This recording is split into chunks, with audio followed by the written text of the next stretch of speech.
Papá, Mm, ¿eres comunista? lo soy. ¿Mamá es comunista? No. ¿Y yo? Bueno, ¿y si te sometes a la prueba oficial? Mamá te ha hecho tu almuerzo favorito.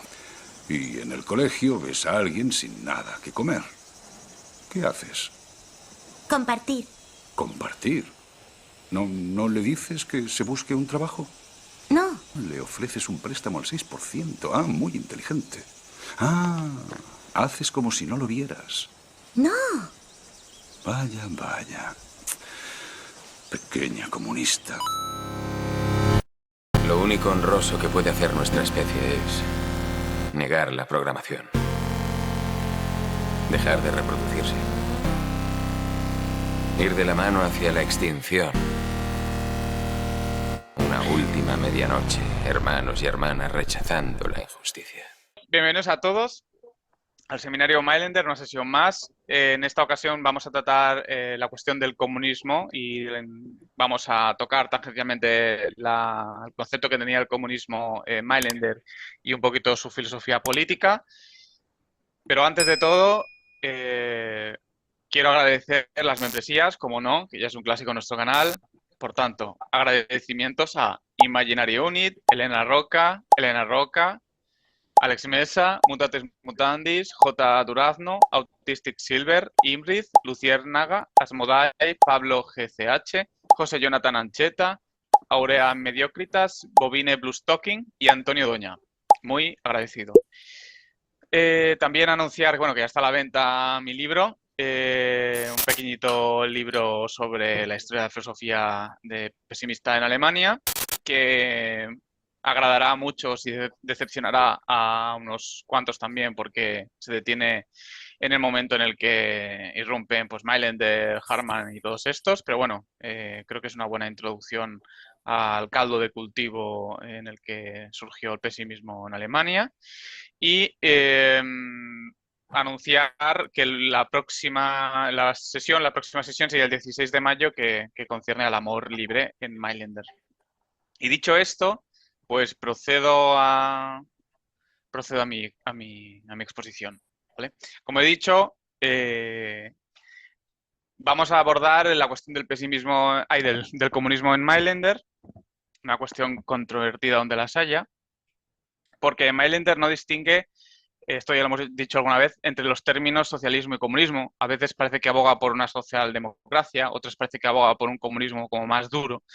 Entonces, yo, después de leer este capítulo, me aventuraría a decir que su falta, digamos, de definición, que arrastra no solo en este aspecto, sino ya en, como hemos mencionado, en muchísimos otros, se debe a una falta de definición y concreción, al menos en este caso concreto, y es rompiendo una lanza a su favor o exculpándole, a una falta de definición y concreción conceptual que es muy propia de los tiempos en que escribe y en la que incurren teóricos del comunismo ya más ínclitos, ¿no?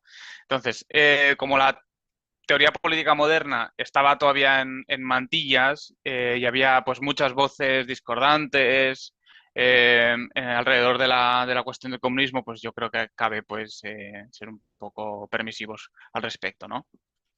Y bueno, pues eso, excursar su vaguedad terminológica, al menos en este caso, si no en otros, no, que ya hemos criticado largo y tendido, ¿no?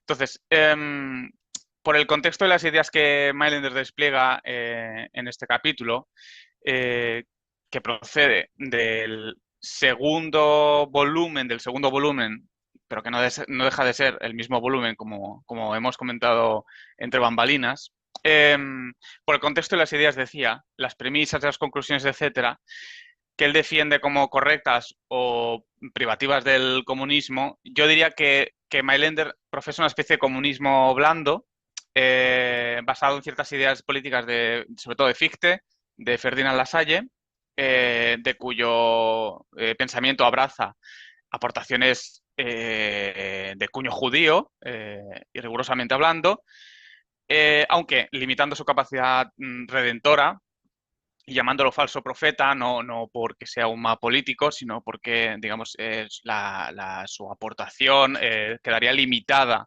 al ámbito restringido de la política. Y también, como tercer elemento, de la República de Platón, aunque, como veremos, bueno, no lo mencionaré, pero si lo lees te das cuenta, que sanciona que el estamento de arriba, digamos, por decirlo así, no participe de las actividades propias, manuales, especialmente artesanas, del estamento inferior, ¿no? Criticaría pues ese aristocratismo intelectual, espiritual que propone Platón en la República.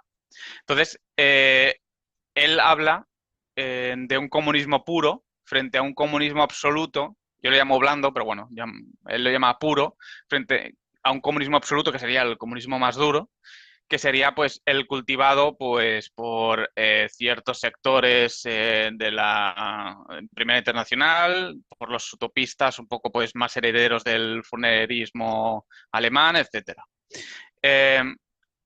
Y además que él propone que ese concepto de ese comunismo, ¿no?, que él profesa, además quede circunscrito en la patria o en las diversas patrias, en cada patria, en cada caso. Y también es un comunismo blando y no tanto duro, o no responde a la terminología, a la definición terminológica de un Marx, por ejemplo, porque se opone al internacionalismo, puesto que Mailander cree que el comunismo solo se logra en un país, digamos, por sus propios medios, y trata de impedir que otro comunismo logrado en otro país quizá más poderoso pueda interferir. Entonces, él dice eso, ¿no?, que las clases dominantes de un país que alcancen un cierto estado comunista, pues podrían, por la propia inercia de los hechos, terminar controlando a las clases de otro país un poco más débil que también haya alcanzado un comunismo o esté en trance de hacerlo, ¿no? Entonces, él, por supuesto, cree que el comunismo, o sea, que el país que lleva, digamos, la voz cantante en esta cantinela, ¿no?, es en esta lucha por la libertad, es Alemania, por supuesto. Y además lo hace, como dice Manuel Pérez Cornejo en la introducción de este volumen, del volumen de ensayos sobre filosofía política, lo hace en un claro paralelismo con las guerras de religión entre Alemania, que sería la defensora del libre examen, ¿no?, y Francia católica, que sería la defensora pues, de la sumisión papal, ¿no? O sea, podríamos decir, Alemania sería en este caso la defensora de la libertad, del libre examen económico o social, y Francia o los demás estados católicos serían pues defensoras de una especie de conservadurismo, de capitalismo estatal, etc. Entonces, según Mailander, tenemos que el esfuerzo político hacia el comunismo sería propio del movimiento natural de la humanidad. ¿Y por qué? Porque, tal y como hemos visto en su ética, para Mailander la humanidad tiene que esforzarse en convertir el egoísmo natural, que surge con el nacimiento, en un egoísmo depurado, como él lo llama. Pero aquí especifica tanto de las clases bajas como de las altas. Esto, por supuesto, no entra en contradicción o no contraviene pues, todo lo que ya hemos visto acerca de que la humanidad no puede acabar sino en el exterminio. O sea, al final, la idea de que el futuro más próximo debe abrazar un estado social comunista no es sino pues, una estación de tránsito a lo que ya conocemos como la redención de la humanidad, es decir, el exterminio. O sea, esto no lo pierdo de vista, ni se contradice aparentemente.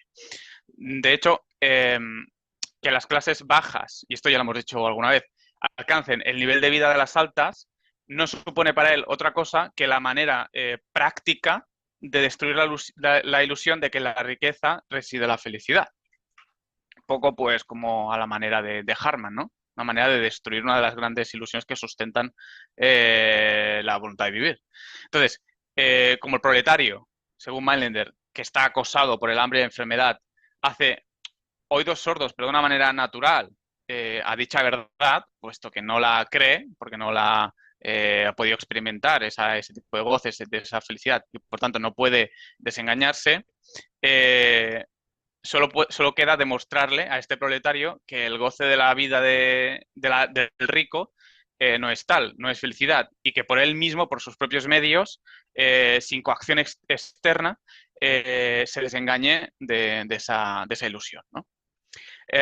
Pero como Mailander sabe que esto no se puede producir de la noche a la mañana, y realmente, en el fondo, Mailander es un filósofo que, a diferencia de muchos de su época, está verdaderamente preocupado por las condiciones en que vive la mayor parte de la humanidad, pues propone que como paso intermedio se abrace, como no, pues el comunismo, ¿no?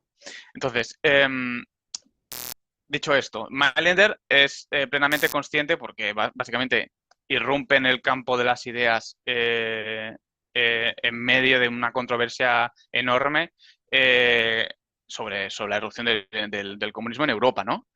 Del fantasma del comunismo. Entonces, él se da cuenta de que no puede proponerlo sin más, de que tiene que demostrar que es de las opciones quizá la menos mala, ¿no? Entonces se pregunta literalmente si es una idea de Satán, del demonio, o es, por el contrario, una idea bella que promueve el desarrollo de la humanidad, la ciencia y las artes. Es decir, si es una idea que está conforme a su doctrina, básicamente. Aunque ya, o sea, y aunque ya sabemos por qué alternativa optaría Mailander, pues acabo de decir que él defiende abiertamente y sin reparos la idea del comunismo blando, conviene detenerse en las razones que él aduce, puesto que arrojan luz sobre la doctrina en general. Dado que Mailander es patriota, se propone examinar en este capítulo si el comunismo, o lo que él entiende por comunismo, comunismo puro, trata de suprimir la propiedad, ¿no? Él piensa que si se suprimiese la propiedad, obviamente, pues el Estado carecería de sentido. Por tanto, a él le preocupa descubrir si en el comunismo que él profesa realmente se defendería esta idea, ¿no? Entonces, él da una definición de propiedad y se pone a mirar si realmente iría el comunismo en contra de esta definición, ¿no? Entonces, él dice que la propiedad es y cito, la posesión garantizada de la encarnación de una actividad y un trabajo. Lo que da, a su vez, dos tipos de propiedad, ¿no? Uno serían los productos conseguidos a partir del trabajo pasado, que sería pues el capital, el dinero, y la fuerza, o en bienes, inmuebles, etcétera, y la fuerza individual que produce el trabajo viviente, ¿no? Pues las fuerzas del cuerpo vivo, del propio cuerpo, que se pueden pues enajenar y se pueden vender, se pueden alquilar, se pueden conceder como un bien, ¿no? Entonces, a partir de estas definiciones, Mailander descarta que el comunismo, y repito, el comunismo blando, abogue por la supresión de la propiedad. Y bueno, recalco porque, como bien se sabe, hay teóricos del comunismo que llegan al extremo de poner en cuestión la propia idea de trabajo y de propiedad, por supuesto. Entonces, en el comunismo mailanderiano debe seguir habiendo trabajo acumulado a modo de recompensa al que se esfuerza frente al Aragán. Y, por supuesto, trabajo viviente.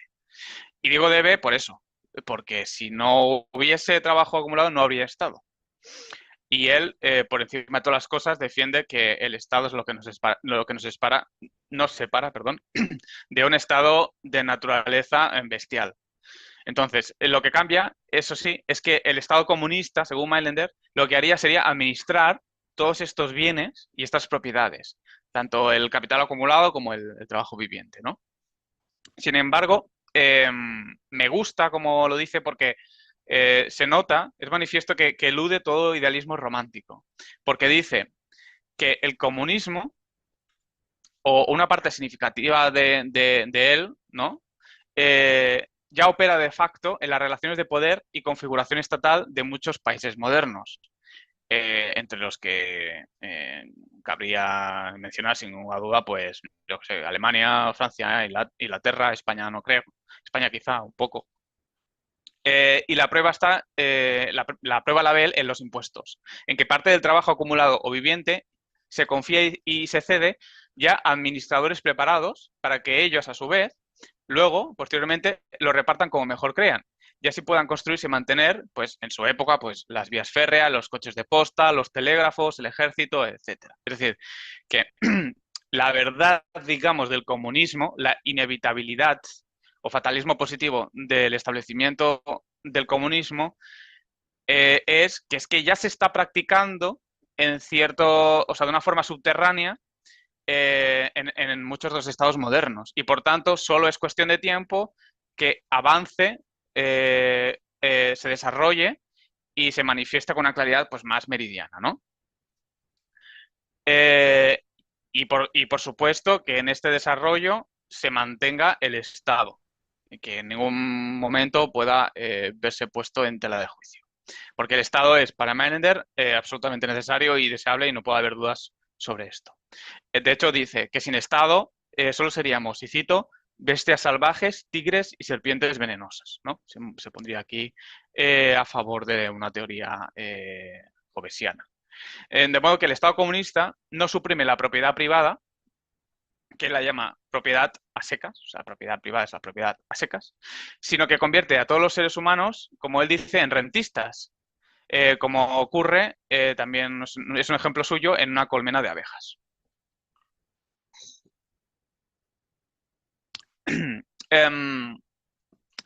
Creo que Mailander piensa así porque, como se deduce de su teoría de los afectos, tratada en anteriores sesiones, el ser humano no busca lo abstracto primeramente, o sea, sino que busca el goce, los placeres positivos, la satisfacción del hambre y el deseo de disfrute.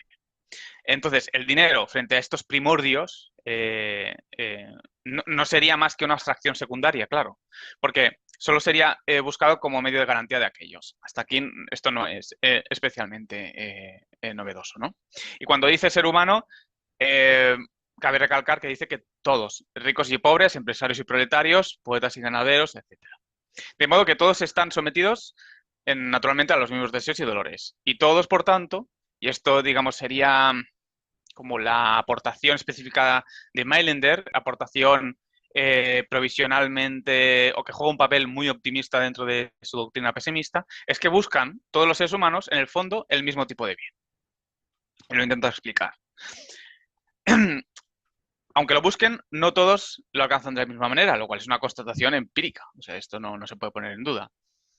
Incluso algunos, los más menesterosos, las capas más bajas, no pueden alcanzarlo y lo tienen totalmente vedado.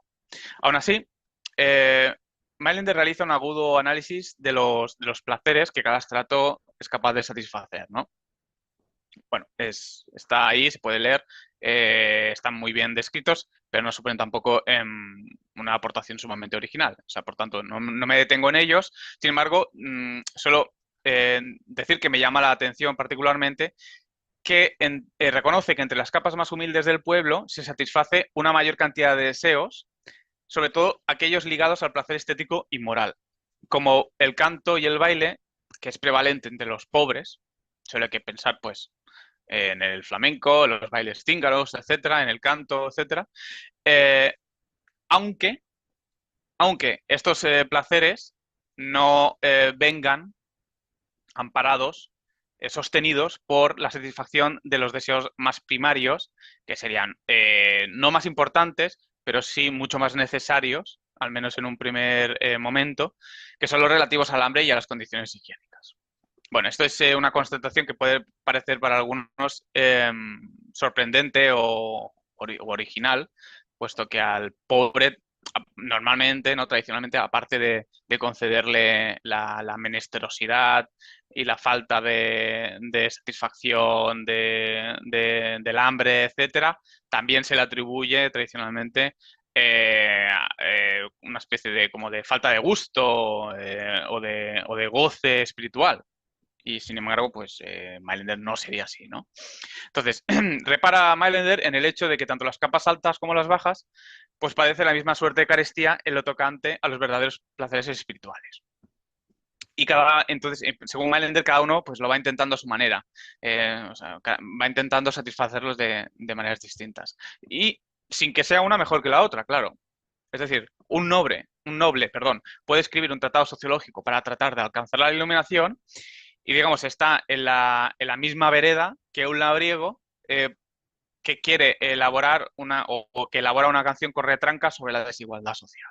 O sea, porque a ambas actividades, que son puramente espirituales, relativas al orden de los deseos estéticos y espirituales, le acusan la misma suerte de vaguedad.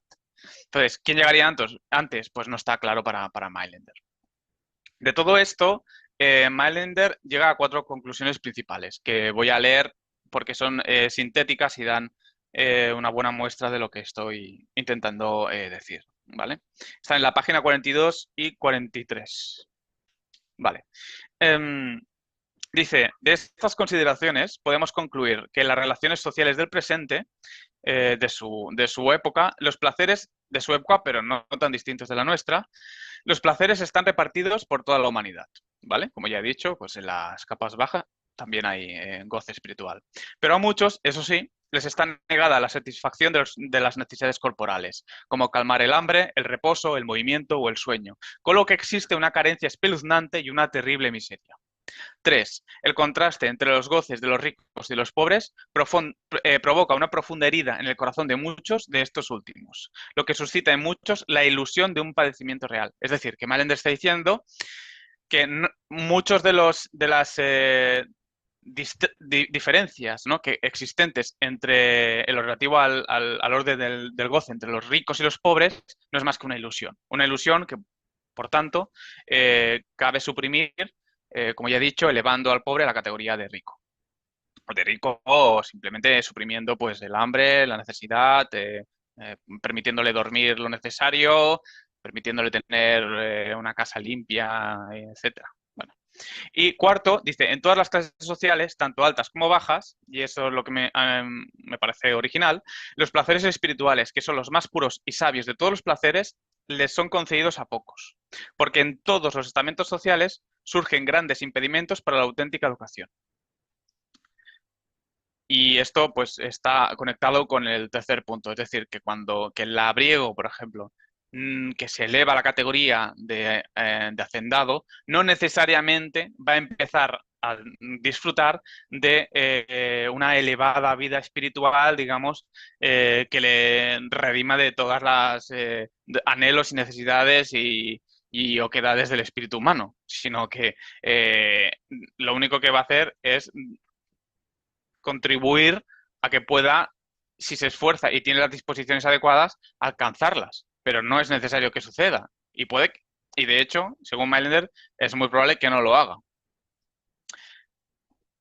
Y bueno, y luego dice, pues, en relación con lo que decía antes de que todo esto va en interés de todos los seres humanos y no solo de los humillados y ofendidos, dice, ya de todo esto se deduce de forma incontestable que todos los seres humanos, con escasas excepciones, tienen el mayor interés en que cambie la actual situación de las cosas. Optimista o no, contradictorio con su doctrina o no contradictorio, me parece cuando menos interesante que crea que los hambrientos y los estúpidos tienen tanto interés en que mejoren las cosas como los sabios, que desean conceder a todos los seres humanos, según él, las bendiciones de esa cultura que les proporciona a ellos horas tan felices. De aquí se podría deducir que Mailander, en contra de lo que podría opinarse en un primer término, tiene una visión antropológica con tintes marcadamente optimistas, puesto que cree que quien goza de una situación favorecida también quiere, por naturaleza, que todos los demás que se acumulan a su alrededor los gocen también. Un poco a la manera, aquello del pensamiento de Kropotkin, ¿no? Del dictum de Kropotkin, de que yo no voy a empezar a disfrutar de mi libertad hasta que todo el mundo sea libre, ¿no? Parece como que nos llegan ecos de aquello. Entonces, de estas conclusiones se deduce, por tanto, que todos los seres humanos, fuera de sus relaciones de poder artificiales y cambiantes, ¿no? propiamente culturales, quieren en el fondo, es decir, en la cima más profunda del espíritu se halla una voluntad de que la situación actual de cosas varíe, aunque sea, y esto no lo niega en ningún momento, por un egoísmo refinado, por querer el bien propio, ¿no? Por ejemplo, en el caso del sabio, que quiera el bien propio, si bien pasando por el ajeno. Es decir, que quiera que los demás disfruten de la sabiduría, porque eso seguramente incremente el número de tratados y de ensayos que a él le gusta particularmente leer, por ejemplo. Y entonces pone un ejemplo de muy iluminador que me ha gustado bastante. Y dice, pone el ejemplo de aquellos ricos que se dedican a amasar fortuna sin gastarla ni disfrutarla apenas a causa de una vaga y oscura intuición de que las circunstancias humanas son por naturaleza cambiantes y lo que hoy es martillo, pues mañana puede ser yunque, ¿no? ¿Qué hay aquí? Pues de forma muy aguda, Mailander nos está diciendo que perciben el acto de acumulación egoísta de las clases pudientes la confirmación de su tesis principal. Es decir, la verdad de que todo el mundo está interesado, lo sepa o no, egoístamente o no, en que el comunismo se imponga. Porque cuando un rico se esfuerza por acumular y no dispendiar todo lo que tiene, lo hace porque existe un factor fortuito que puede hacer que los vientos que hoy soplan a su favor mañana lo hagan en contra. Y por tanto, si se da cuenta de que el comunismo, si se da cuenta de que el comunismo no va contra él, sino a su favor, pues entonces incluso puede darse cuenta de que tiene que trabajar a favor de ello. Es decir, de que ya lo estaba, perdón, de que ya lo estaba haciendo, es decir, de que estaba trabajando, acumulando, estaba trabajando a favor suyo, porque se convertiría en rentista, suprimiendo el factor del fortuito, y por tanto ya no tendría por qué seguir acumulando, puesto que el Estado garantizaría que el día de mañana no se quedase pobre.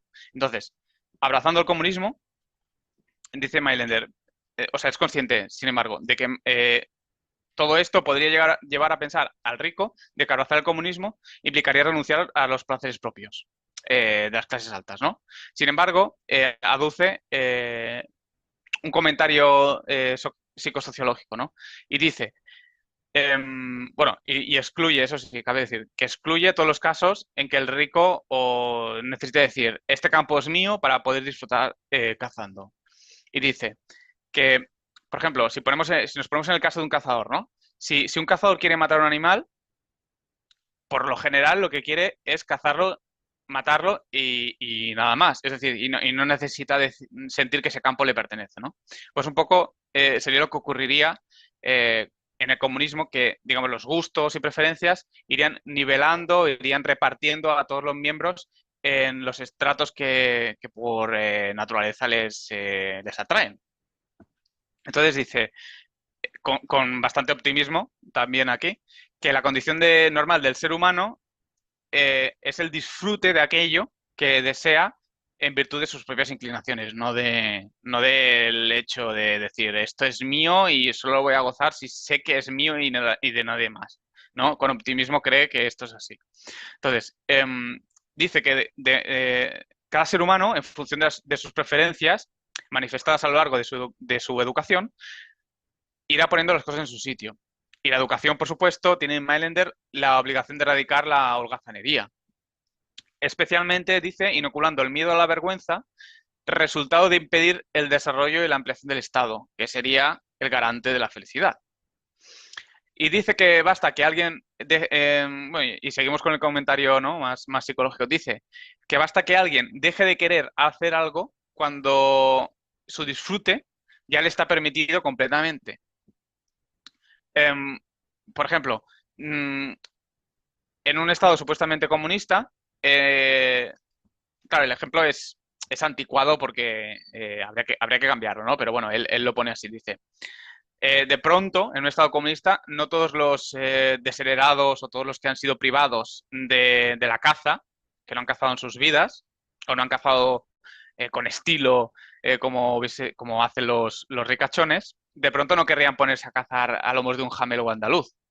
Porque, y esto es verdad, creo que tienes razón, y es una particularidad, digamos, de la psique humana, en cuanto muchos supieran y se supiesen acreedores de esa posibilidad de ejercer o de llevar a cabo esa actividad, dejaría de interesarles, solo por el mismo hecho de que ya pueden hacerlo, ¿no? Entonces, bueno, por diversos factores, no sé, el factor del resentimiento, de la envidia, etcétera, pues dejarían de quererlo.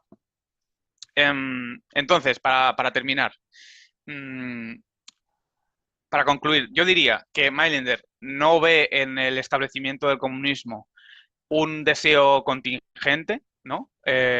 Una lucha eventual, un anhelo, sino que a la manera como lo podría ver un defensor, ¿no?, del materialismo histórico, en este aspecto concreto, el comunismo resulta que es una fase inevitable en el desarrollo de la humanidad. O sea, solo es postergable.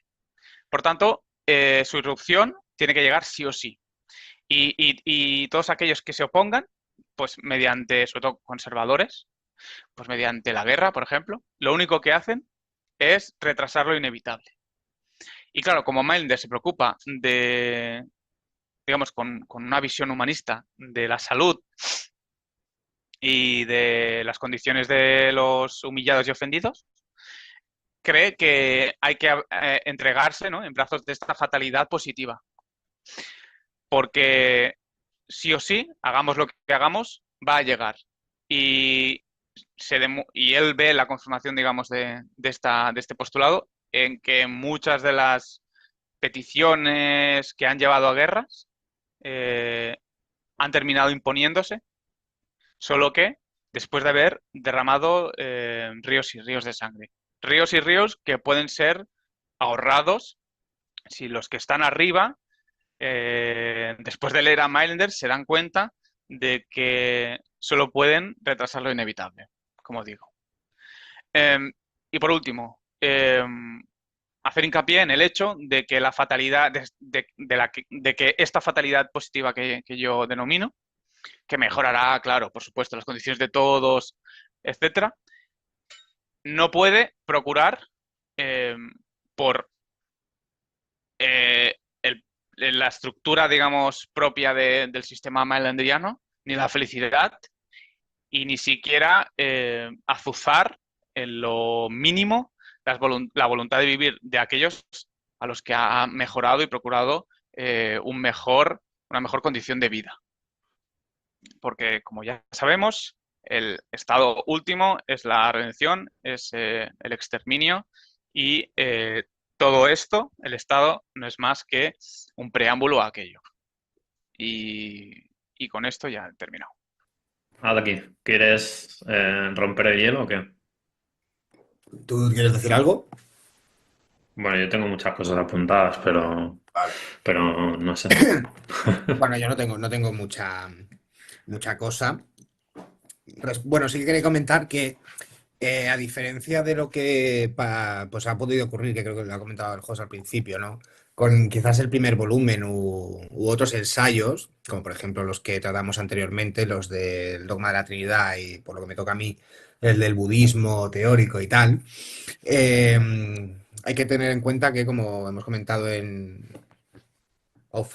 fuera de cámaras, ¿no? La edición que tenemos en castellano del segundo volumen de Mailander está distribuido de una forma extraña por una cuestión de necesidad editorial, ¿no? Pero todos los ensayos que hemos estado tocando aquí, desde que acabamos la filosofía de la redención como tal, incluido este, está en el segundo volumen, y toda esta sección relativa al socialismo teórico, el socialismo práctico, el amor libre, vamos, los que nos vamos a ocupar en las próximas sesiones hasta el final, como digo, a diferencia de otros artículos del segundo volumen y especialmente el primero, no tienen ese carácter erudito, digamos, bueno, filosófico en sentido estricto, sino que tiene esta especie de intención divulgativa, ¿no? Creo que es el artículo dedicado a Ferdinand Lassalle, donde Mailander menciona que no está hablando a filósofos o a Sí, entendidos intelectuales, sino que está propiamente hablándole al pueblo, ¿no? O sea, lo digo porque al margen de que es algo constante, y seguramente en este caso tampoco es una excepción, que Mailander adolezca de esta, no ambigüedad, pero laxitud conceptual, creo que este es uno de los pocos casos, estos de este tipo de artículos, más de carácter político, en los que se alinea con la misma voluntad narrativa del texto, ¿no? Es decir, que aquí Mailander no está intentando, no sabemos si lo habría podido conseguir, ¿no? En su estilo, pero no está intentando esbozar una teoría política en el sentido estricto, sino que tiene esta especie de carácter de, esta voluntad de persuasión, ¿no? Es decir, bueno, vamos a interpretar o leer un poco qué es lo positivo del comunismo y por eso tampoco encontramos lo que es una teoría política o una teoría del capital como sería pues la obra de Marx, ¿no? En este sentido, así que creo que es uno de los pocos casos en los que a Mailander se le puede excusar esta laxitud conceptual, como digo, porque no es la voluntad última del texto, ¿no? O sea, constituir una teoría política, una teoría del dinero, del trabajo o de la propiedad, ¿no? Nada, yo quería comentar algunas cosas, muy someramente, no son de especial relevancia.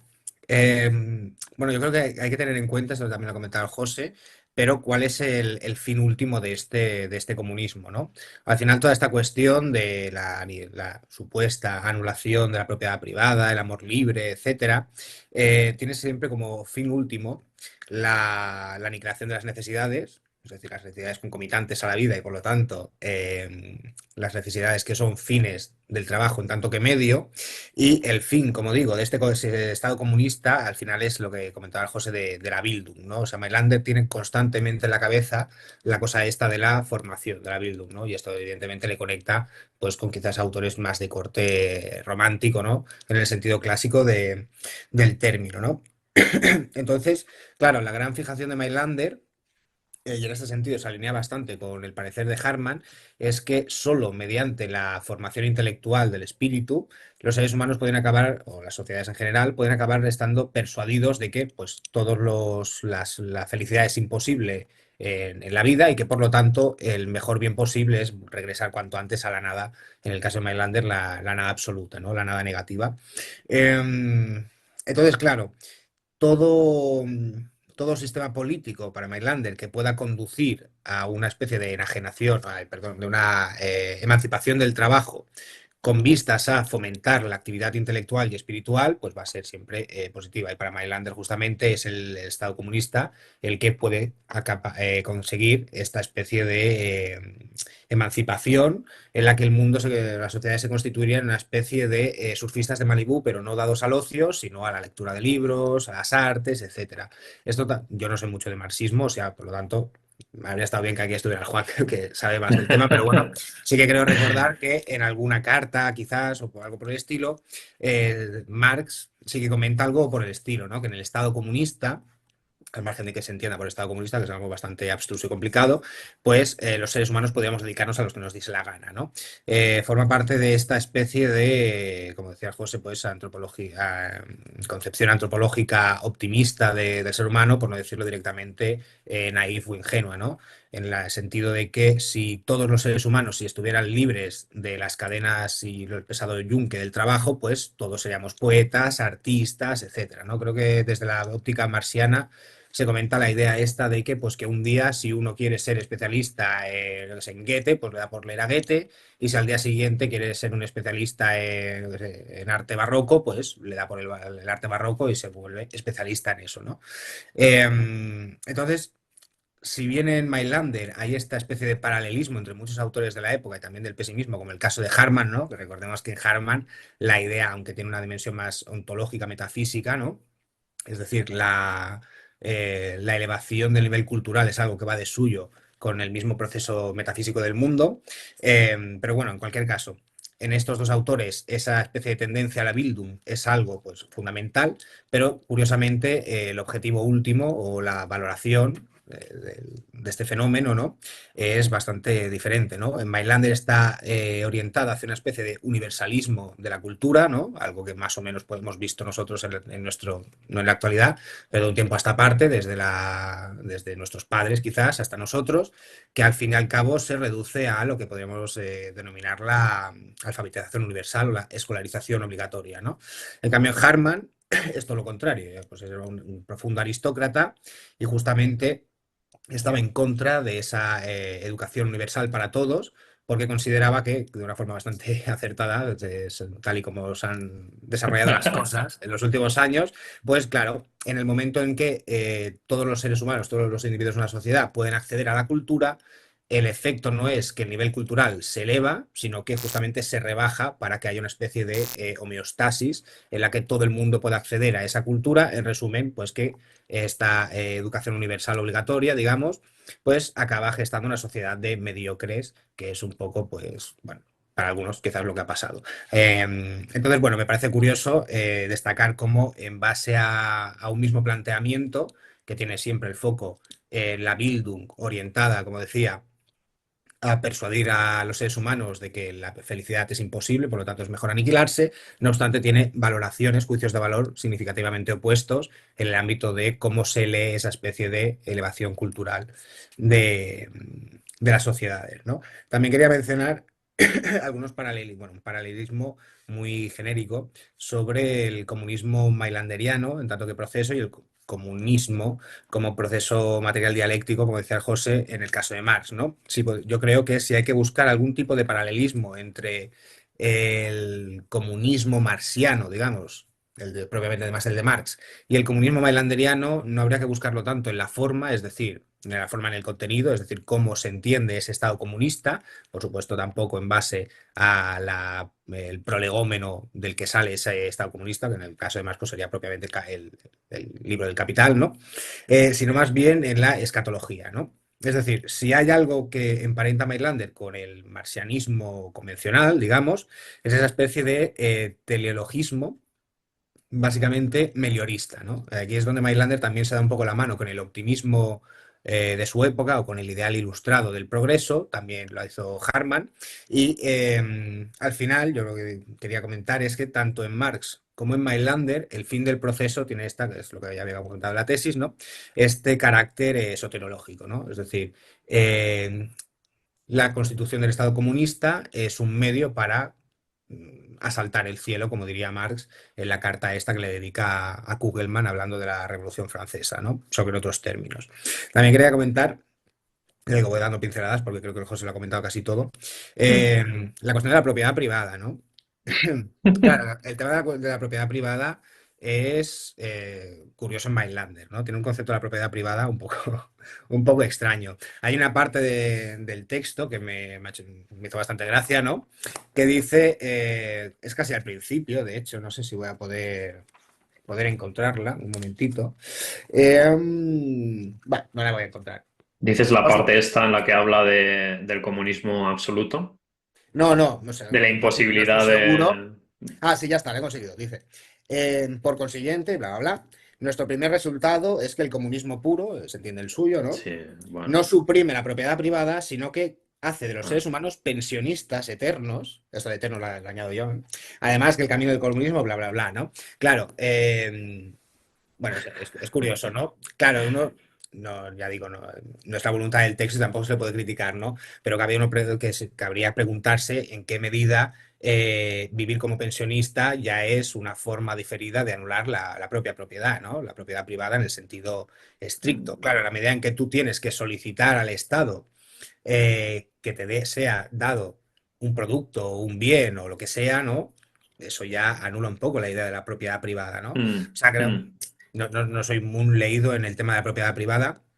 Yo creo que me da la sensación, digo, lejana, de que Mailander tiene una especie de oscilación extraña entre distintas posturas. Por una parte, la postura no del comunismo de Marx, porque yo tengo dudas de que Mailander leyese a Marx. Seguramente Mailander es más que un comunista, por mucho que lo diga, ¿no? Es un socialdemócrata de toda la vida, de primera ola, digamos, ¿no?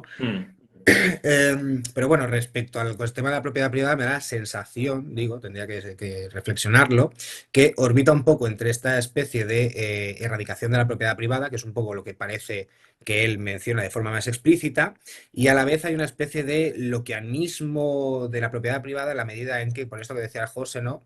De que la propiedad privada es algo que es concomitante, ¿no? A la propia actividad del individuo, es decir, que la propia actividad de cada individuo ya implica de alguna forma una especie de ley natural, por utilizar el concepto, ¿no?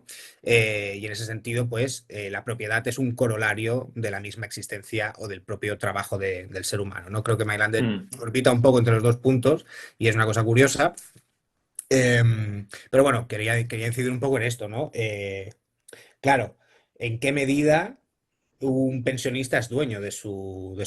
El pensionista en el sentido no de que cobra una Mm. pensión, ¿no? Entiendo que Mainlander se refiere a el de las estampitas, ¿no? Los que están haciendo las colas Bueno, ahí en Venezuela, ¿no? En plan, bueno, Venezuela, donde a mí fuera, me ha ¿no? recordado muchísimo cuando hablaba del dinero, porque al fin y al cabo pues hay como una especie de crítica pues a una concepción casi abstracta, ¿no? Ujú. del trabajo, cuando Sí. habla del trabajo viviente y bueno, y Ujú.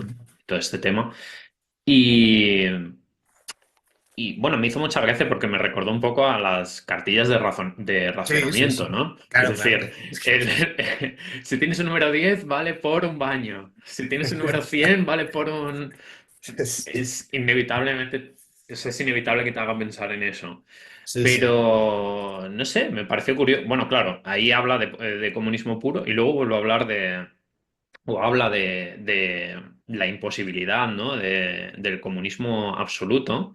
Mm, Y, y me parece que se enzarza precisamente por esa oscilación que estabas apuntando. Me parece que se enzarza en discusiones que son igual un poco innecesarias, en el sí, sentido de que, bueno, eh, sí, bueno, es que si se abole la propiedad privada, pues no podrás tener tu propia casa, no podrás tener, yo qué sé, tus pantalones no serán tus pantalones, cosas del estilo, ¿no? Y en el fondo, pues tampoco, o sea, es algo que se podría resolver de una forma relativamente sencilla, que es simplemente, o sea, como luego hará en la sección esta del amor libre con la custodia, ¿no? Que la mm, pasas directamente al Estado, pues la propiedad pasa directamente al Estado y es una categoría que solo tiene sentido para el Estado. Y claro, entonces podríamos hablar a título individual o a título colectivo de diferentes tipos de usufructos. claro. Es decir, tú tienes el usufructo de tu propia casa, pongamos, hasta que mueras, pero solo es un usufructo. Y además, con la combinación que hace luego, tampoco se heredaría, porque cuando mueras, como no tienes familia, pues pasa otra vez Mm, digamos, a la reserva de recursos disponibles para la gente que vive, ¿no? en esa organización estatal, ¿no? mm, Pero ya digo, es eso, ¿no? Como intentar meterse, intentar meterse igual en discusiones que yo que sé, que igual mm. pues no son y que no deja de ser también una objeción, digamos, de cuñado, ¿no? O sea, relativamente estúpida, ¿no? Es que no podrás tener tu... Bueno, a ver, hay formas, digamos, de arreglar el derecho para que eso pueda ser posible, ¿no? Y no sé, eso por ese lado. Y luego, no sé, hay muchas cosas, que hay muchos... a pesar de ser bastante, bastante breve, hay como muchos puntos en los que se puede discutir porque al final está tocando temas que, aunque no esté hablando de autores en específico, lo cual es bastante sorprendente que decir, quiero decir, si hablas de socialismo, comunismo, pues no estás, ni siquiera haces una mención a Marx, es como poco curioso. Y luego Sí. el planteamiento que pasa totalmente por encima de medios de producción, tecnología, técnica, pasa totalmente por encima de eso. Mm, Digo curioso, porque, bueno, no deja de ser una forma de abordarlo, ¿no? Pero luego hay cosas en las que obviamente pues uno puede, yo qué sé, disentir o bastante o no, también en razón de la ventaja que tenemos histórica yo qué sé, respecto a la cuestión esta de las cooperativas como solución de la dialéctica capital-trabajo.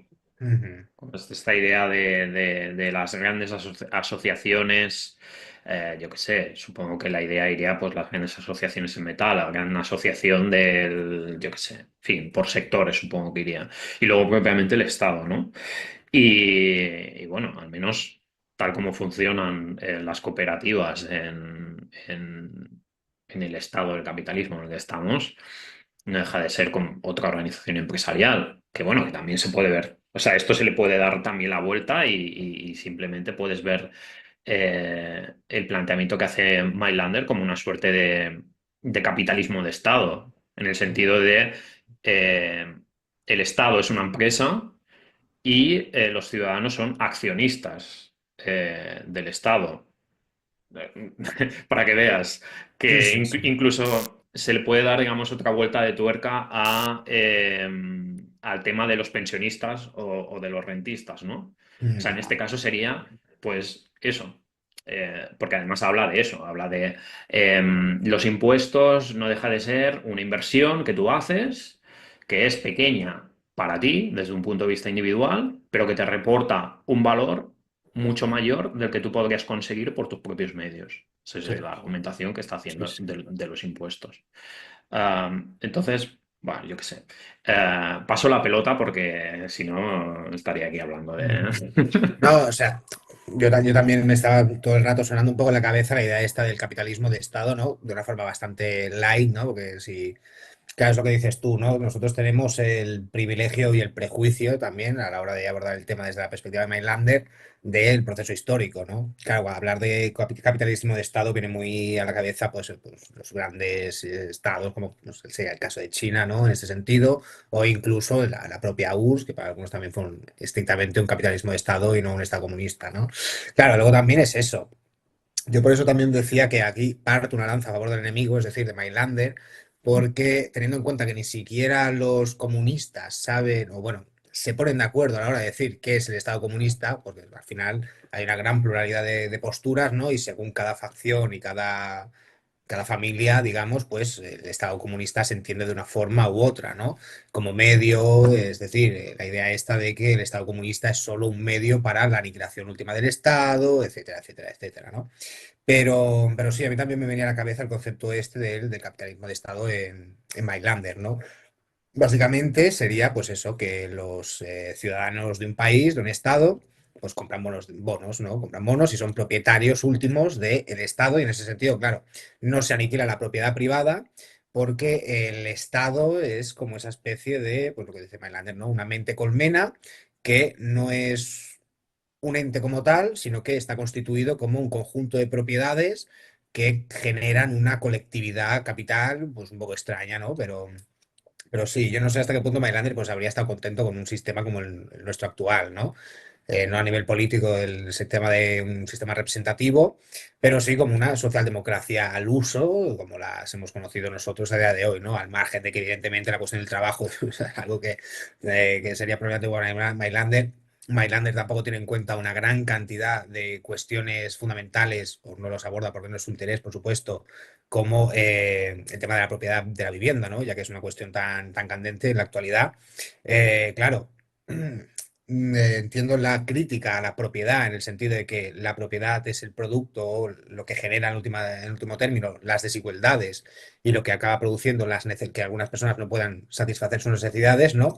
Pero hay ciertos bienes, pues, que la propiedad privada forja a fuego y te hace, pues, una especie de seguridad que quizás en una especie de estado en la que tú no eres propietario, pues en este caso, de una vivienda, pues está vulnerada, ¿no? Y respecto a la cuestión también me venía mucho a la cabeza la idea de las estampitas, ¿no? Cuando Mailander habla de esto de los signos, ¿no? Que al final no se diferencia demasiado de lo que es un billete, ¿no? Claro, Mailander está pensando seguramente desde la idea, no recuerdo el concepto, pero la idea esta del cambio de oro, ¿no? Es decir, que los billetes representaban exactamente el valor del oro en su momento. Claro, y en el momento en el que pasa todo el rollo este de Estados Unidos, que no sé qué, que no sé cuántos, y el dinero, los billetes ya no representan el valor oro, sino que representan otra cosa que yo pues no entiendo muy bien, pues Mm. a fin de cuentas, nuestros billetes de 10 euros tampoco se diferencian mucho de esas estampitas de que habla Menander, en plan, pues 10 euros no te valen para un baño ni de coña, ¿sabes? Un baño turco, pero bueno, te vale para media pizza, ¿sabes? En plan individual. Mm. Mm. Pero respecto a la cuestión esta de los pensionistas, o de que entender el ciudadano como un pensionista, claro, me venía mucho también a la mente una escena de una entrevista a Fernando Fernán Gómez, que eso quizás habéis visto en Reels, porque ha sido así bastante tal, que es cuando habla de las estampitas que daban durante la República, ¿no? Habla de que a su madre daban unas estampitas, ¿no? En la República y que había conseguido un piso, ¿no?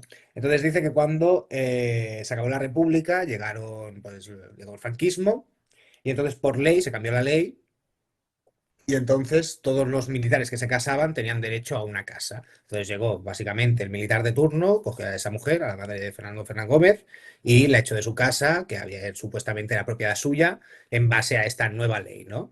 Eh, Claro, yo lo digo en el sentido de que por mucho que se apele a la propiedad privada, en cierto sentido siempre cabe la posibilidad de que pues se cambie el estatuto jurídico y la propiedad privada pasa a ser no otra cosa, sino sencillamente que lo que antes se consideraba que era tu propiedad, pues ahora deja de serlo, ¿no?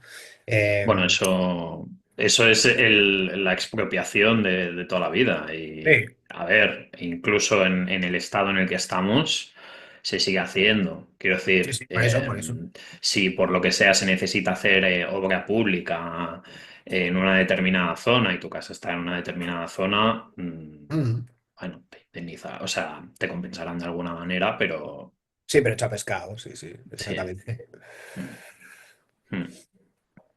No, a ver, es un tema, digamos, es un tema con chicha. Mm.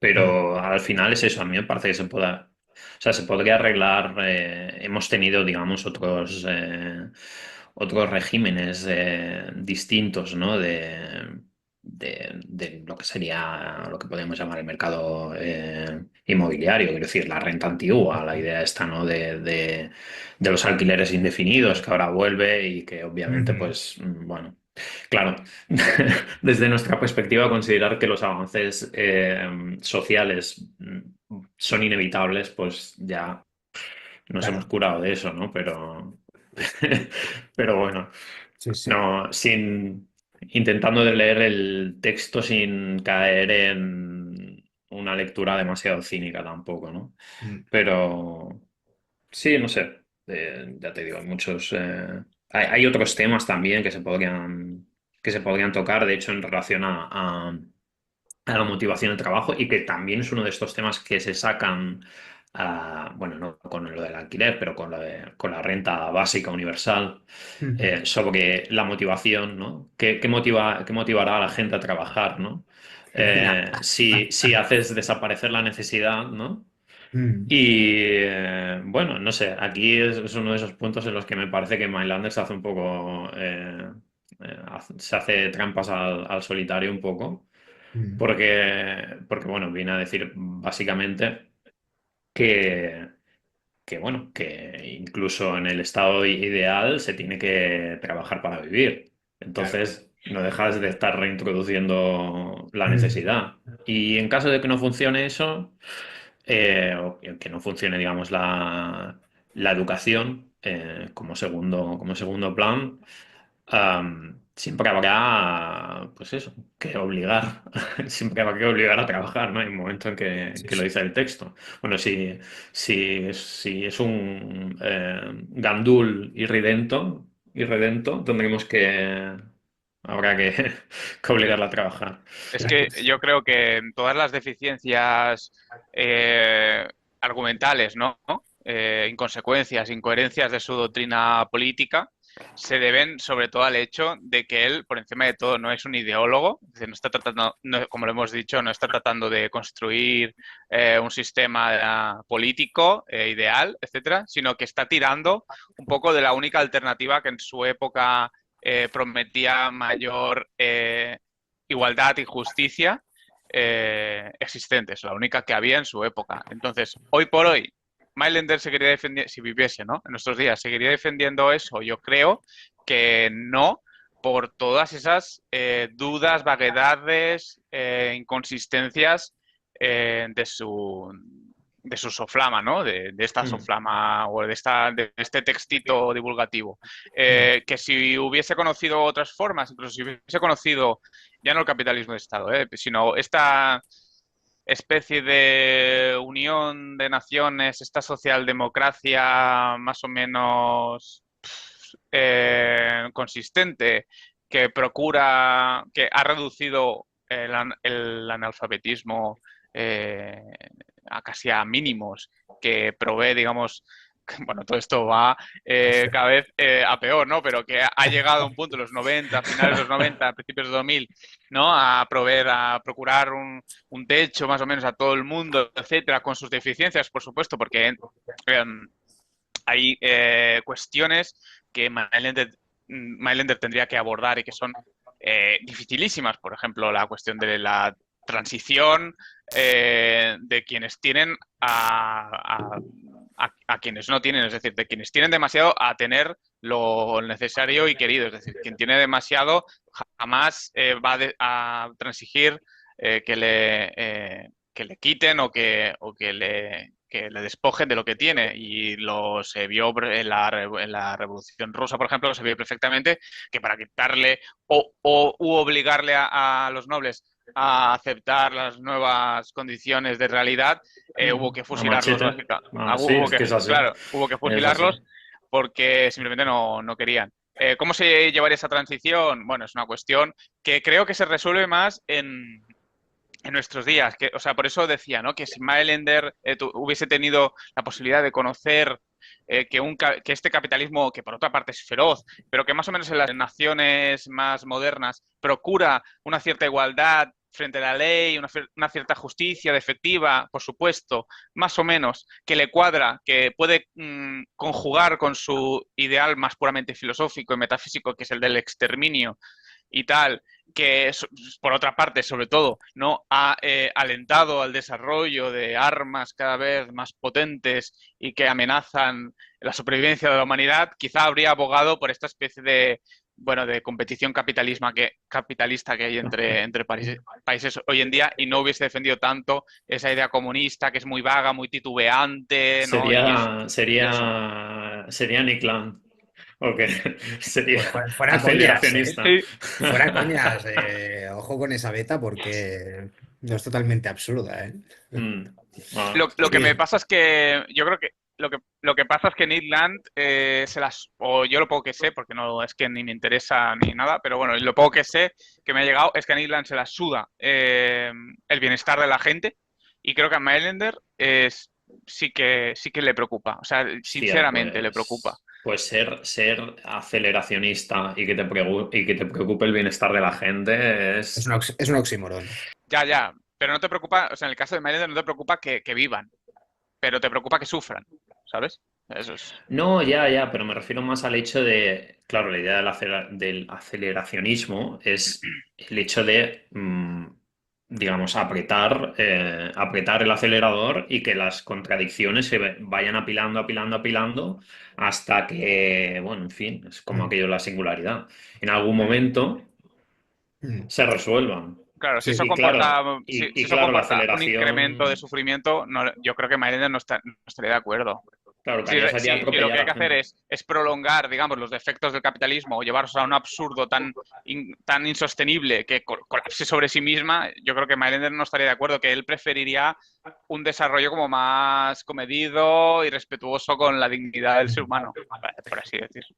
A ver, sí que es verdad que hay, en teoría, si es que se puede utilizar el verbo haber con el aceleracionismo y estas cosas, pero bueno, en teoría hay como dos tipos de aceleracionismos, ¿no? El de derechas y el de izquierdas. En teoría, hasta donde yo sé, que sigo sin entenderlo después de muchos años, Nick Land está más rollo cerca del aceleracionismo de derechas, ¿no? Y todo el rollo este de la ilustración oscura. Sí. criptofascismo muy chungo, ¿sabes? Lemuriano.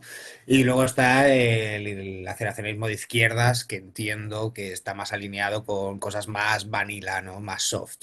Pero sí, respecto a creo que la diferencia fundamental en este punto es que en el caso de Mindlander, el proceso del mundo teleológico es más antropopático, es decir, tiene al ser humano antropocentrista, ¿no? Digámoslo de alguna forma, es decir, tiene siempre al ser humano en el centro y esto es una cuestión contingente del momento filosófico en el que vivió, ¿no? No podía ser de otra forma. En cambio, el aceleracionismo, el CCRU y todo esto es más materialista en el sentido de que el ser humano no tiene una función necesaria dentro del proceso del mundo y por lo tanto, pues su sufrimiento, su epifanía intelectual no tiene ningún tipo de agencia dentro del proceso. Yo es lo poco que he llegado a entender. Un colega mío empezó la tesis sobre aceleracionismo y tuvo que dejarla porque se le fue la castaña y se fue a vivir al monte, literalmente. Así que no dedicarse a estas cosas del Mm, aceleracionismo. mm, Luego, aparte, es eso, ¿no? Con el tema o sea, a mí me parece que en muchos puntos, al menos en lo que en lo que respecta a los medios, el planteamiento de Manlander es muy coincidente con lo que sería la socialdemocracia, por aquello de la alfabetización universal, la creencia, digamos, optimista en que la educación pues nos llevará a todos a una misma conclusión, que es básicamente, pues no lo sé, volvernos todos curas, voto de castidad y voto de pobreza. Sí, sí. Y bueno, claro, habría que ver si coincidiría con el tipo si coincidiría, ¿no? Con su idea de educación, lo que efectivamente se ofrece como educación. Eso ya sería una cosa de matices, pero por lo pronto hay, digamos, bastantes coincidencias, pues eso, a nivel de los medios. Entonces, no sé, pues yo creo que igual pensaría que la socialdemocracia es una forma transitoria hacia donde realmente él quiere ir. Y por eso mismo también necesariamente insatisfactoria. Como se supone que todavía quedaban 3.000 años o algo así, ¿no? Hasta llegar al estado ideal, pues bueno, es lo que hay, es la imperfección de... en cualquier momento todos tendremos un Tesla y yo qué sé, y Sí, sí. estaremos volando por el espacio. En cualquier caso es eso, ¿no?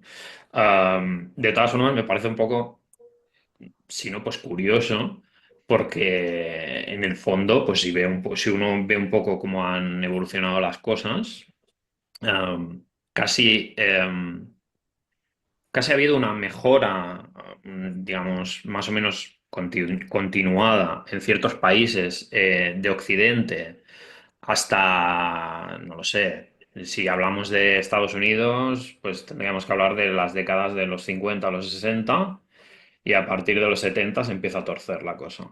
Y empieza a haber, pues, y empieza, digamos, a replegarse en un sentido contrario, aquello de que se rompe, ¿no? El New Deal y ya está. Y ahora el tema es que tiene que haber una... Es que el otro día vi un tuit de Bernie Sanders que decía que se había pasado de que un director ejecutivo en Estados Unidos ganase 27 veces más que el trabajador medio en los 70, a que ahora gane 354 veces más.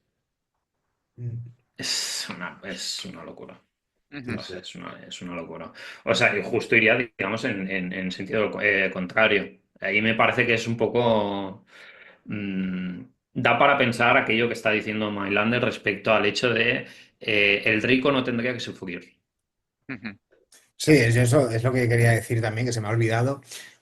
Ya digo, yo sabéis que siempre que puedo meterle la puntilla a Mylander, pues lo intento hacer, pero creo que este es uno de los pocos casos en los que tiene la excusa, porque ya no hablamos del sexo de los ángeles, como en el caso del primer volumen, ¿no? Que son entelequias filosóficas que, bueno, pueden Mm, estar mm, más allá del tiempo y el espacio y se entiende, ¿no? Pero claro, en el caso de cuestiones tan estrictamente políticas, pues claro, Mailander no podía haber pasado por ciertos hitos, ¿no? Que evidentemente eran imposibles de comprender, ¿no? Yo qué sé, por ejemplo, la revolución industrial en el sentido de la tecno-revolución industrial, ¿no? En el sentido de las máquinas ya propiamente autónomas, no en el sentido de los telares mecánicos, sino tal y como lo entendemos a día de hoy, ¿no? Seguramente Mailander, de haber atisbado esto un poco en la línea de Heidegger, pero Dark Heidegger, ¿sabes? Habría estado bastante a favor, ¿no? En el sentido de la emancipación del trabajo justamente vendría por el desarrollo técnico de grandes máquinas industriales, ¿no? Pero aún a pesar de que hay ciertas cosas que no se pueden criticar, ¿no? Porque es una cuestión epocal, histórica y contingente, sí que es verdad que, claro, Mailander cae también un poco en este postulado naif, ingenuo, ¿no? Sobre la idea esta de los ricos, ¿no? También, ¿no? De decir, no, claro, ¿qué rico? ¿Por qué un rico iba a querer o iba a preferir que siguiesen existiendo los pobres cuando el rico es en plan, bueno, claro, Mailander no tiene aquí en cuenta la cuestión de el valor social del capital y de la propiedad. O sea, la propiedad no es solo o sea, tiene una concepción casi muy arcaica, casi mesolítica, ¿sabes? De la propiedad. La propiedad solo tiene una función, que es satisfacer necesidades materiales en el sentido de necesidades vegetativas. En plan, hombre, o sea, todos sabemos, o sea, ya desde el Imperio Romano, bueno, desde antes del Imperio Romano, pero digamos, ya desde Calígula sabemos que la propiedad no solo tiene un valor vegetativo, sino que también tiene una dimensión social que fetichiza la propiedad y que por lo tanto sirve para generar y estratificar la sociedad en base a pues eso, el poder adquisitivo de cada individuo, ¿no? Mm.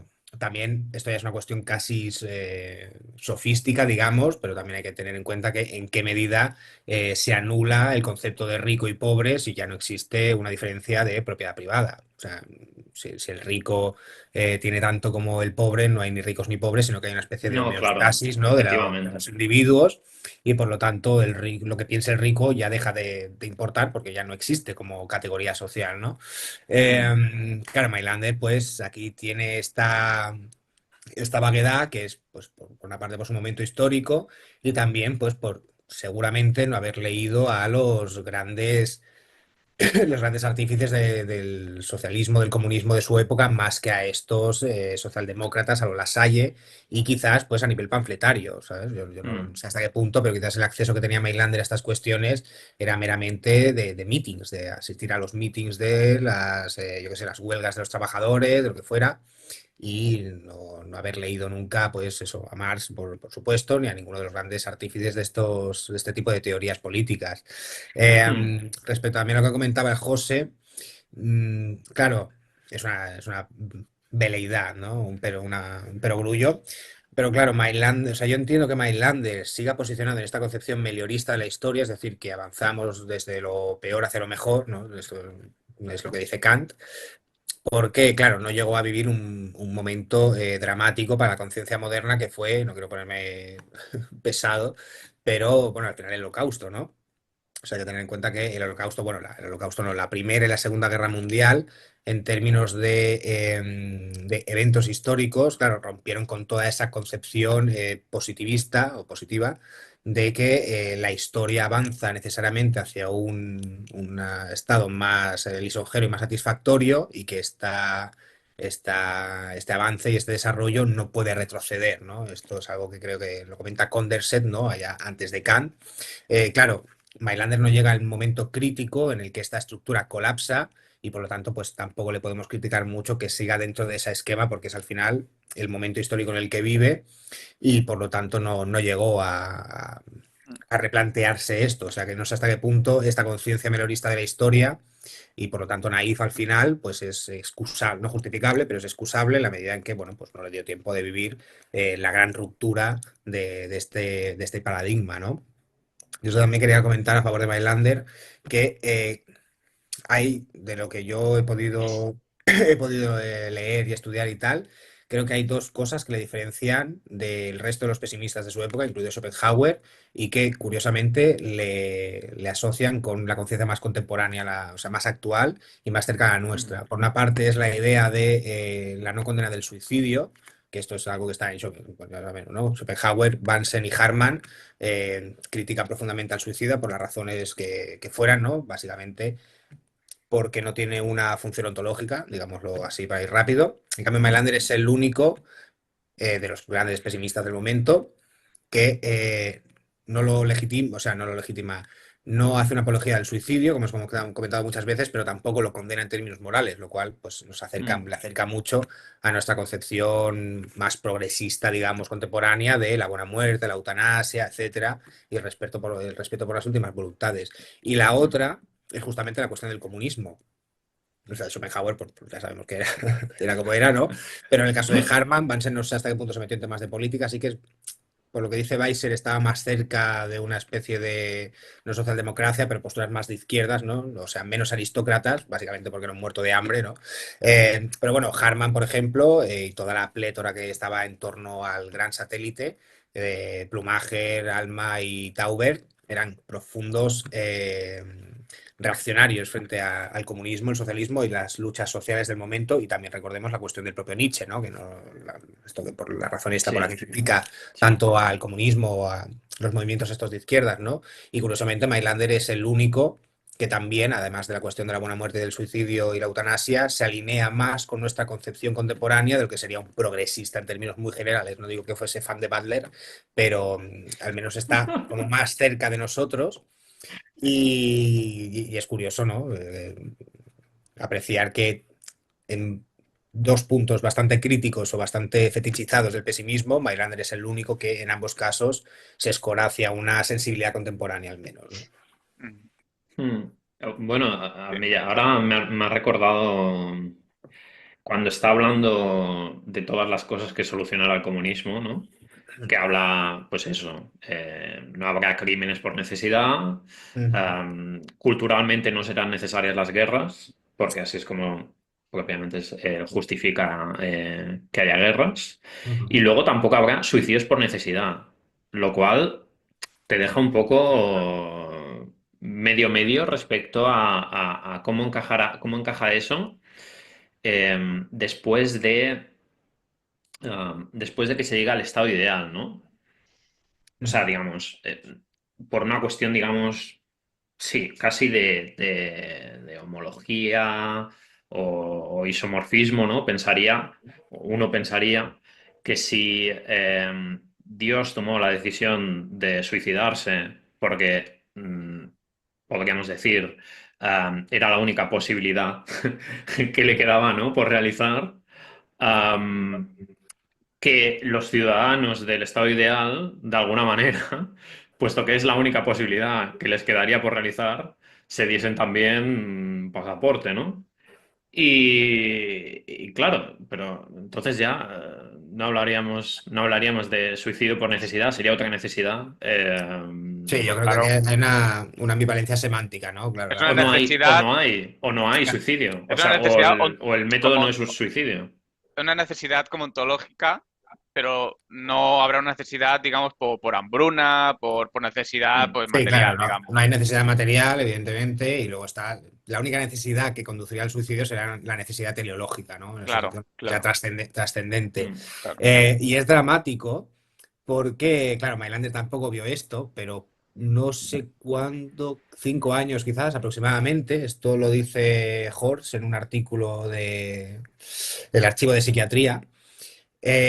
Justamente su hermana se suicidó por una cuestión de necesidad, justamente, porque cuando el padre de Mailander muere y bueno, su madre también había muerto antes, ¿no? Y tal, se va con ella a Berlín, si no recuerdo mal, tienen una gran discusión justamente por la cuestión del socialismo, ¿no? Que su hermana Mina le recrimina, porque tenía una pulsión muy aristocrática, según se dice, ¿no?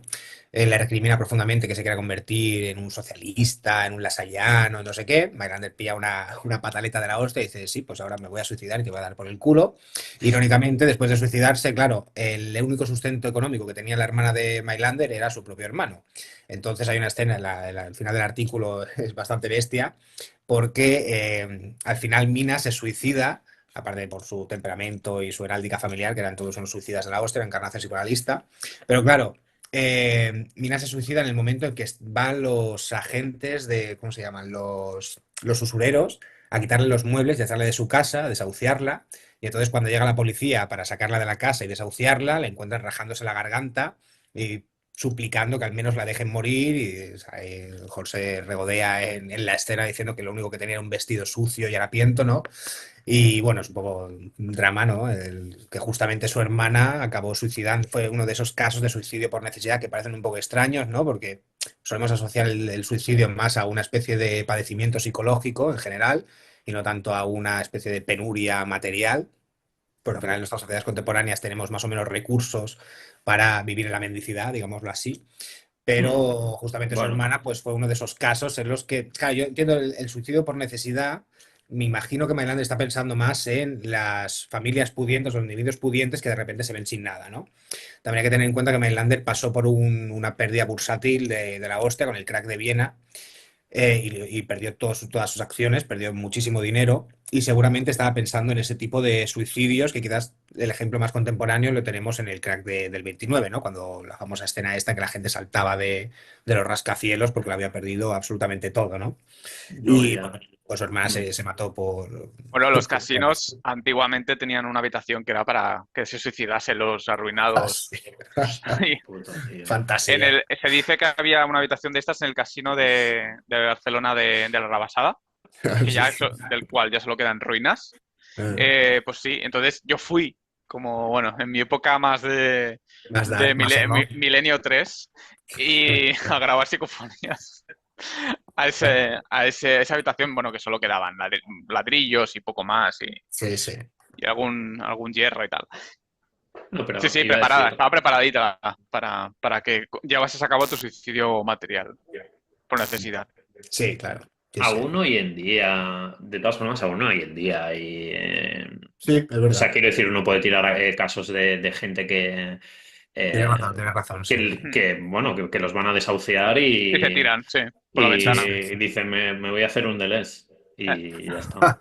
Se defenestran. Sí, sí, sí. Qué duro, sí, sí. Es Sí, sobre bastante todo Entonces, casos frecuente. de mujeres, de señoras muy, muy ancianas, ¿no? De esto sí que ahora que lo dices, sí que me quiere sonar bueno, y alguna yo noticia de recuerdo estas. recuerdo un caso que era de madre con hijos. Y, Sí, un y hombre, eso, y ¿no? eso, y eso, ya es gordo, ¿eh? Sí, sí, sí, sí. Am, por otro lado, también es un poco, casi es un poco irónico ahora que cuentas esto del suicidio de la hermana, porque hay un punto en el que, o sea, yo ya le he echado un ojo a lo que viene después, Mm. en el que está hablando de, digamos, de todas las cosas que nos ahorraría el hecho de no tener familia de sangre, digamos. Y una de ellas es la preocupación por las hermanas. O sea, literal, la preocupación por el sustento de las hermanas. Sí, sí, sí, Claro, sí. cobra una dimensión distinta, ¿no? Mm. No se dio cuenta de que era tan simple como dejarles trabajar. Es que es así, es básicamente. Aunque sí que es cierto que eso no ha solucionado todos los problemas que Mm. supuestamente él cree que solucionaría, bueno, en fin. Mm. Pero esto ya para la siguiente sesión, sí, eso. En cualquier Sí, caso, va. eso me parece irónico, ¿no? Sí, En sí. vista de... Mm. Bueno, también hoy estoy muy malanderiano, muy defendiendo al buen señor, Venga, pero sí venga. que es verdad por esto, esto lo comenta Mailander en Meine Soldaten Geschichte, que es donde se pone como más personalista, ¿no? Y un poco delirante, como es habitual, pero más. O sea, Mailander con su hermano se marca un ruso, ¿sabes? ¿Ruso? Fue ruso, sí, fue ruso el del Emilio, ¿no? Eso de en plan, bueno, ruso o Marx, ¿sabes? De en plan, bueno, que el niño vaya descalzo porque no sale de los cojones trabajar en la academia de mi colega que está, como dices, escotado a 2 cuadras.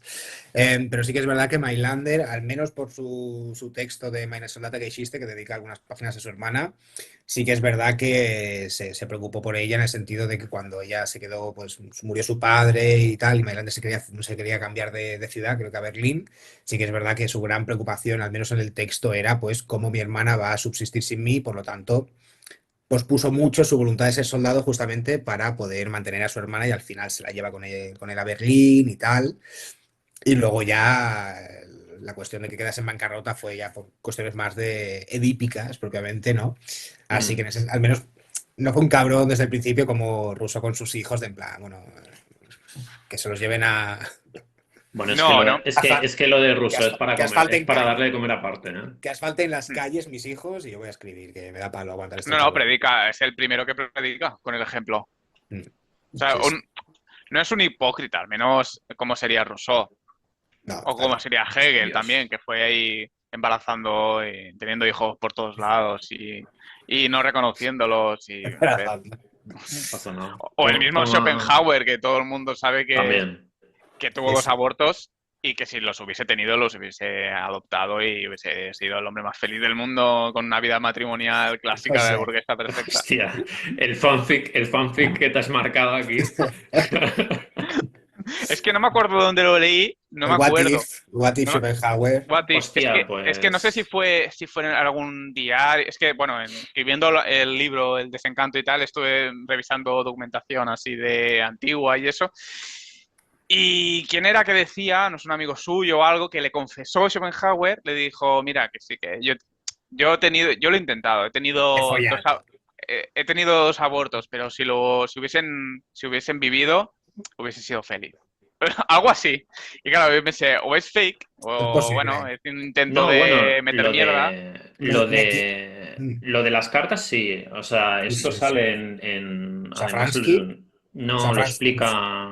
Bueno, no sé si Safransky lo explicará también, pero en la de Moreno Claros eh, sale esto también. O sea, hay cartas en las que habla de. Pero no en relación. No en relación a si hubiese sido feliz, sino que estaba hablando básicamente de que, bueno, de que él también tenía su amiguita para hacer esas cosas. Mm. O Bueno, dicen que sea, era muy guapo de joven, Schopenhauer, ¿no? un poco menos, ¿cómo es esto? Un poco menos de bestseller. O sea, realmente es material de bestseller. Tú haces una novela de estas de, no, bueno, en realidad Schopenhauer era un hombre muy taciturno, muy oscuro, pero gracias al amor de sus Sa- Sa- hijas. Todo Sa- Sa- masado, ¿no? Se pone masado. Schopenhauer.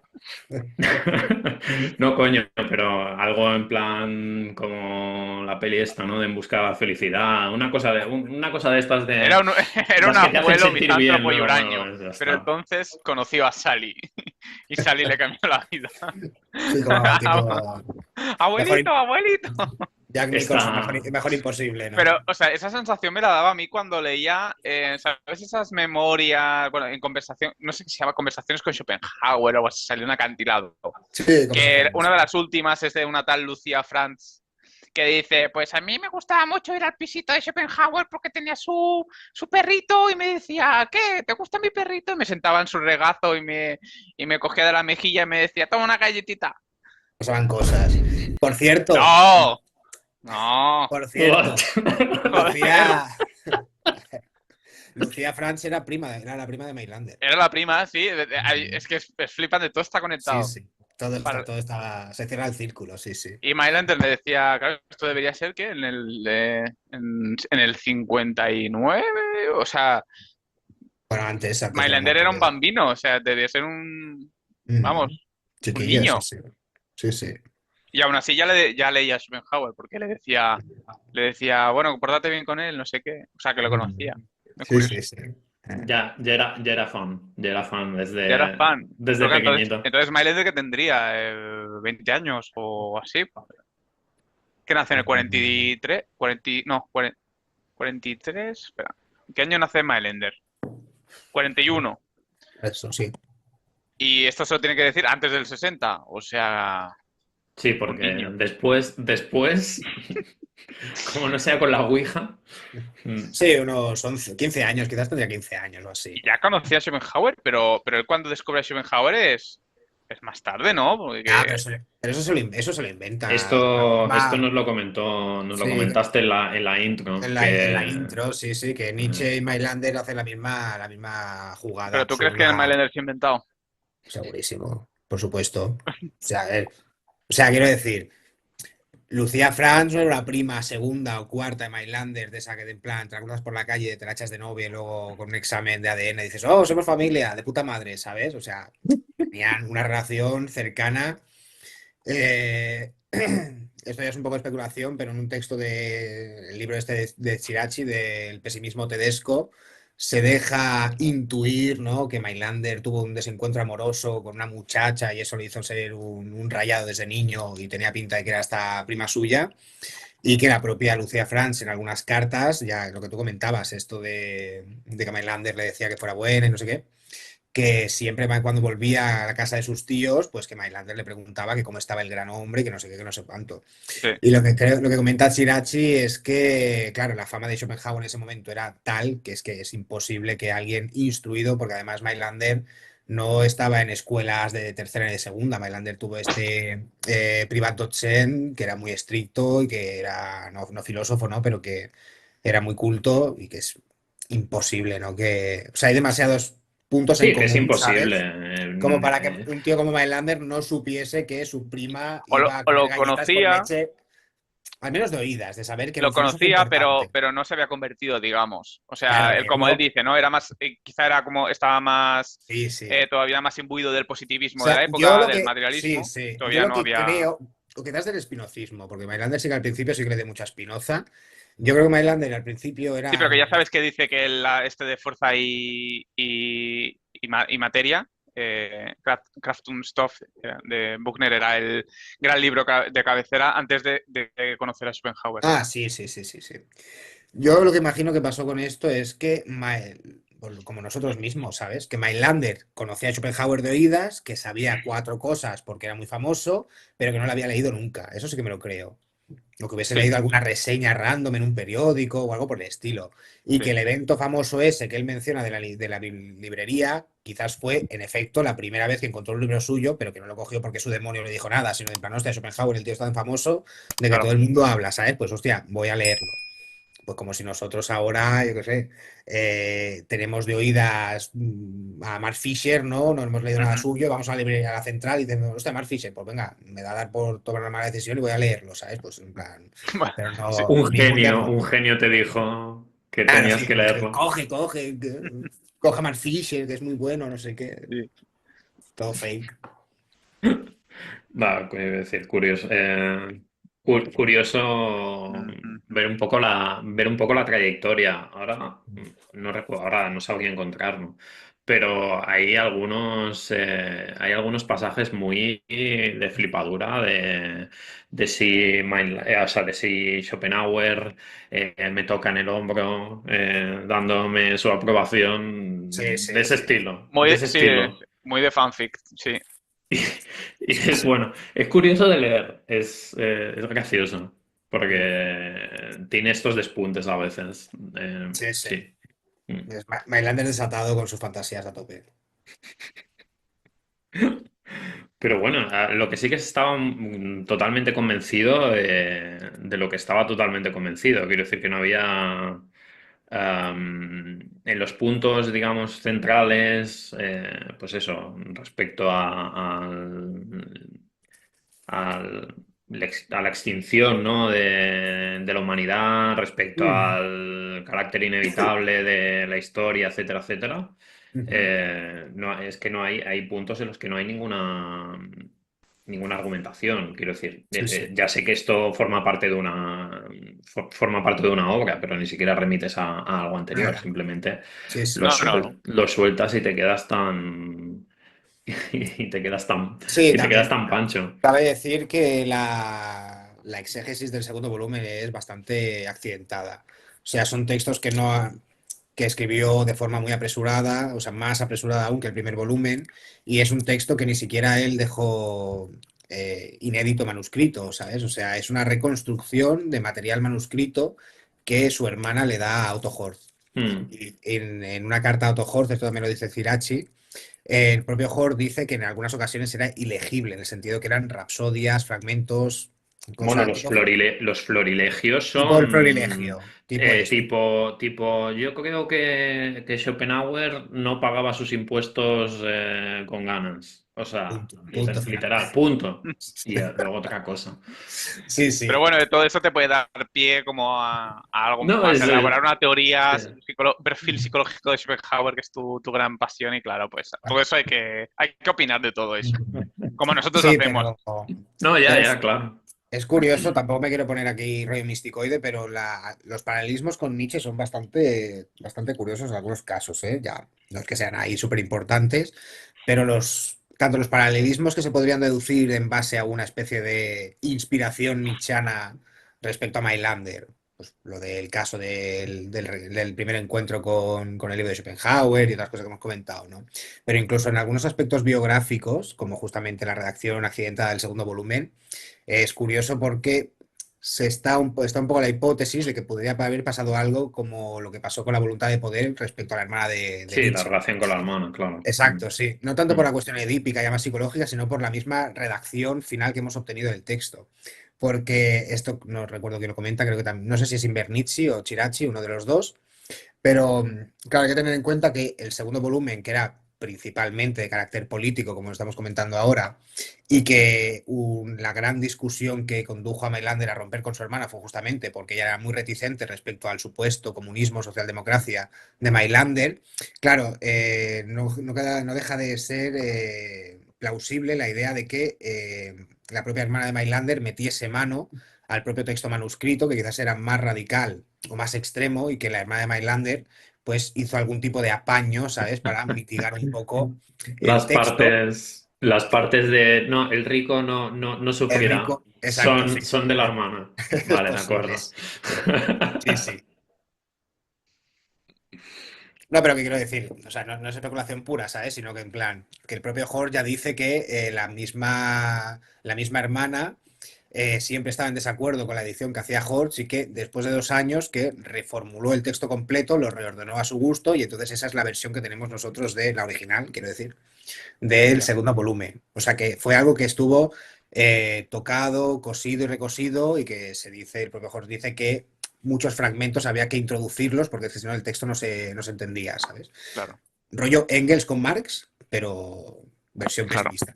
Ajá, pero mal también, ¿no? Peor, pero más peor, sí.